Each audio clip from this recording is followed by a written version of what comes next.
हमारे चारों तरफ आग है, चारों तरफ जहरीले सांप हैं। वो कहां जा सकता है आखिर? बगैर बताए कहां चला गया वो? बातूर के जज्बात तमाम सरदारों के सामने मजरूह हुए थे। वो कबीले वापसी पे शर्मिंदगी महसूस करता है। उसे उसके होने वाले बहनों ने मारा है, किसी अजनबी ने नहीं। अगर आप खामोश रहे तो वो दोबारा मारेगा।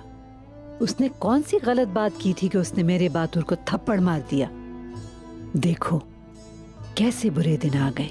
गाई सरदार के बेटे को एक सांजक सरदार ने थप्पड़ मार दिया। आखिर उसकी ये हिम्मत कैसे हुई?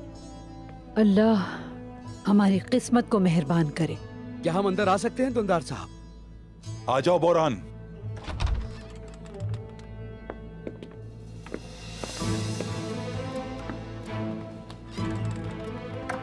मेरा बेटा, मेरा बातूर, ये क्या हुआ तुम्हें?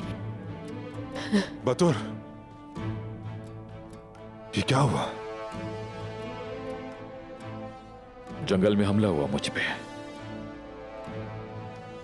उस्मान ने मेरी जान बचा ली।